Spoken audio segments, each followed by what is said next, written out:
Baik, kita lanjutkan sekarang ke soal nomor 10.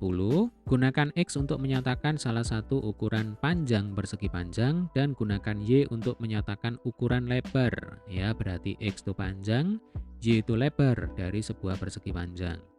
Lah, pertanyaan yang A dan C ini kalau kita baca sama ya, Dek ya sebenarnya. Coba buatlah tabel nilai yang mungkin untuk X dan Y jika luas persegi panjang adalah 12 meter persegi. Ini sama persis. Buatlah tabel nilai yang mungkin untuk X dan Y jika luas persegi panjang adalah 12 meter persegi. Ya kan? Kemudian dari tabel yang kalian buat, gambarkan grafiknya. Sekarang yang C. Kemudian dari tabel yang kalian buat, gambarkan grafiknya dengan menggunakan bidang koordinat yang sama pada soal A. Ini nggak tahu salah ketik atau bagaimana, yang jelas pertanyaan yang A dan C ini sama. Ya, lah karena sama ya berarti kita jadikan satu aja. Nah, ini adalah penyelesaian untuk soal A dan C. Ya, jadi perintahnya di sini kita diminta untuk membuat apa? Membuat tabel dan membuat grafik yang isinya adalah sepasang bilangan X dan Y yang menyatakan panjang dan lebar sebuah persegi panjang yang luasnya 12 meter persegi. Ya, Dek ya. Oke, luas persegi panjang. Rumusnya adalah panjang kali lebar. Nah, saya yakin dan percaya mestinya kalian sudah hafal luar kepala ya, Dek ya, dengan rumus ini. Bahkan sampai bosan. Nah, karena ini rumus dasar. Lah, luas sama dengan panjang kali lebar. Di soal ini panjang itu dinyatakan dalam X, lebar dinyatakan dalam Y. Nah, maka ini harus kita sesuaikan. Jadi nanti luas sama dengan X kali Y. Ya, diketahui luasnya 12. Ya berarti 12 sama dengan X kali Y. Ya, atau dibalik sama aja ya. X kali Y sama dengan 12. Nah, selanjutnya kita mulai dari X sama dengan 1. Ya, ketika X sama dengan 1, berapa Y-nya? Supaya luasnya 12. Ya gampang, 12 dibagi 1 sama dengan 12. Ya kan? Lah kalau X-nya 2, berapa Y-nya? Ya berarti Y-nya 6. 12 dibagi 2 sama dengan 6. Atau dibalik, 2 kali 6. Ya, panjang kali lebar. Berarti 2 kali 6 sama dengan 12. Kita lanjutkan. Misalkan X-nya 3. Nah, berarti Y-nya ya 4. Dan seterusnya. Ya. Jadi ini kalau kita lanjutkan, ketika X-nya 4, maka Y-nya 3. Lah ketika X-nya 5, nah ini sepertinya nggak bulat. Ya, Dek ya. Y-nya berapa? Ya 12/5.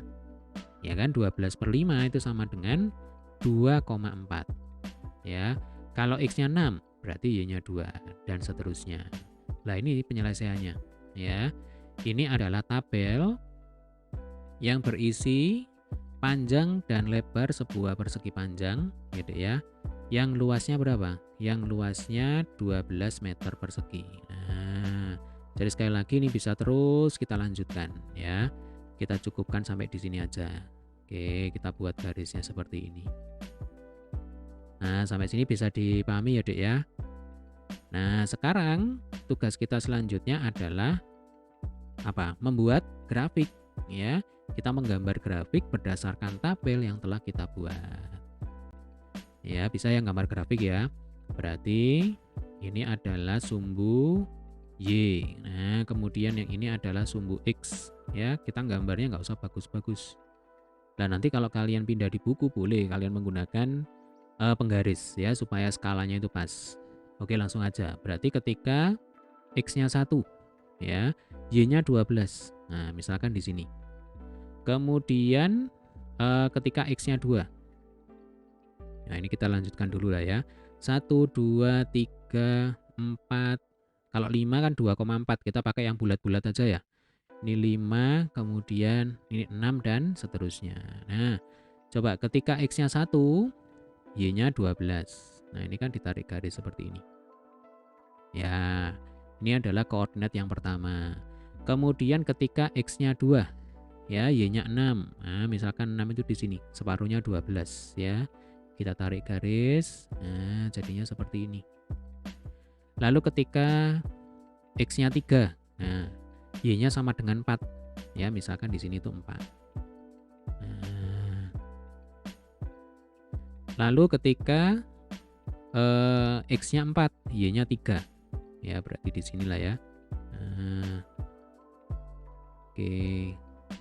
Kemudian ketika X-nya 6 ya. X-nya 6, Y-nya 2. Nah, anggap saja di sini. Ya namanya sketsa ya berarti tidak tepat-tepat banget ya Dek ya. Nah ini misalkan tadi 3, yang ini 2. Nah yang jelas kalau kita gambar, ini kurvanya pasti melengkung. Ya saya pakai warna merah aja ya. Nah ini kalau kita hubungkan, ini pasti kurvanya melengkung, bukan garis lurus. Ya dan seterusnya. Ini kita perpanjang gitu ya. Nah ini adalah penyelesaian untuk soal yang A dan yang C. Ya. Sekarang yang B. Apakah hubungan X dan Y senilai? Jelas ini tidak ya. Berbalik nilai. Nah ini jawabannya. Atau bukan keduanya? Jelaskan alasan kalian. Jadi begini. Kalau kita lihat dari grafik, ya ini kan kurvanya berupa garis melengkung. Nah, maka dapat dipastikan X dan Y itu pasti berbalik nilai. Ya itu yang pertama. Kemudian kalau kita lihat dari rumus, ya.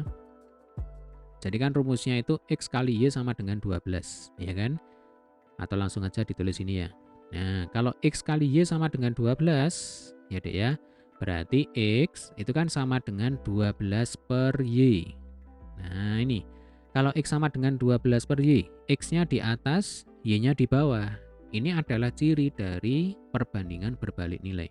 Atau dengan kata lain, X dan Y itu berbanding terbalik. Ya, jadi semakin besar Y, maka semakin kecil X. Ya. Jadi kalau 12 dibagi bilangan yang semakin besar, maka X itu akan menjadi semakin kecil. Coba kalau kita pakai angka saja ya. Jadi kalau 12 atau gini. Nah, 12 dibagi 12 itu kan 1. Ya kan? Kemudian 12 dibagi 6. Berarti ini kan turun. Nah, X-nya itu justru naik. Ya, dari 1 ke 2. Kemudian kalau Y-nya 4, 12 dibagi 4. X-nya kan sama dengan 3. Jadi 12 ke 6 ke 4 itu kan makin turun. Sementara X-nya dari 1 ke 2 ke 3 ke 4 ke 5 ke 6 itu makin naik. Jadi ketika Y-nya itu makin naik, X-nya makin turun. Atau sebaliknya ketika Y-nya makin turun, maka X-nya makin naik. Nah itu adalah ciri dari perbandingan berbalik nilai. Ya coba ini saya bersihkan dulu. Nah berarti untuk yang B, ya Dek ya, hubungan X dan Y adalah perbandingan berbalik nilai. Ya, perbandingan berbalik nilai. Nah, di sini kan kita diminta untuk menjelaskan. Ya, berarti jelaskan alasan kita kenapa kok kita menyebut X dan Y ini merupakan perbandingan berbalik nilai. Ya, alasannya adalah yang pertama. Ya, jadi karena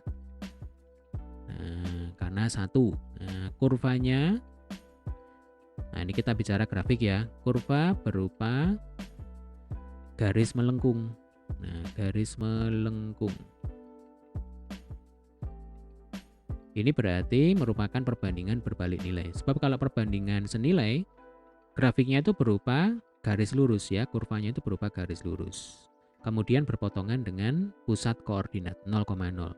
Nah sekarang ini kan kurvanya berupa garis melengkung. Yang ini ya Dek ya. Nah ini yang berwarna merah ini kan melengkung, tidak lurus ini. Nah maka dapat dipastikan X dan Y itu perbandingan berbalik nilai. Ya jelas ya. Kemudian yang kedua, ini kalau kita amati dari rumusnya. Nah tadi kan X kali Y sama dengan 12 ya kan. Bisa kita tulis X ya sama dengan 12 per Y. Nah X-nya di atas, Y-nya di bawah. Artinya begini, ketika X-nya naik, ya, X-nya naik, maka Y-nya turun. Nah, itu. Ketika X-nya turun, maka Y-nya naik. Ya, kalau sama-sama naik, X-nya naik, Y-nya naik, itu namanya perbandingan senilai.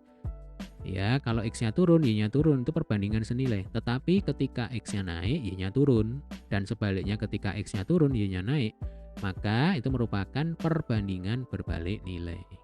Ya, sampai sini bisa dipahami ya. Jadi ada dua alasan di sini. Alasan yang pertama itu kita lihat dari kurvanya, ya dari grafiknya berupa garis melengkung. Kemudian alasan yang kedua itu kita amati dari rumusnya ini. Jadi X sama dengan 12 per Y. X-nya di atas, Y-nya di bawah. Ya. Jadi sehingga ketika X-nya naik, maka Y-nya turun. Ketika X-nya turun, Y-nya naik. Jelas ya? Sekarang yang D. Bagaimanakah hubungan luas persegi panjang pertama dengan luas persegi panjang yang kedua? Ya, jika nilai X yang diketahui, bagaimanakah hubungan antara nilai Y pada persegi panjang pertama dan nilai Y pada persegi panjang kedua? Ini terus terang saya kurang begitu paham ya dengan kalimat soal yang D ini. Jika nilai Y yang diketahui, bagaimanakah hubungan antara nilai X pada persegi panjang pertama dan nilai X pada persegi panjang yang kedua? Ini mungkin maksudnya begini. Jadi kita diminta untuk menentukan rumus X dan Y. Ya, sebab kalau persegi panjang yang pertama itu soal A dan persegi panjang yang kedua itu soal C, ini kan luasnya ya sama, 12 meter persegi. Berarti X dan Y-nya pasti sama, ya kan? Nah, sekarang kita akan jawab aja pertanyaan yang ini, kalimat yang terakhir ya. Jadi, jika Y-nya diketahui, bagaimana nilai X-nya? Kemudian dibalik, jika X-nya yang diketahui, bagaimana nilai Y-nya? Nah, acuan kita ya rumus ini. Nah, yang ini. X kali Y sama dengan 12. Saya tulis ulang ya. X kali Y sama dengan 12. Maka nanti kalau kita mau menghitung X diketahui Y, rumusnya ya 12 per Y. Ya kan? Nah, kalau kita mau menghitung Y diketahui X, rumusnya ya 12 per X. Nah, jadi selalu X dan Y ini berbanding terbalik. Ya kan? Kalau yang ini X-nya di atas, Y-nya di bawah.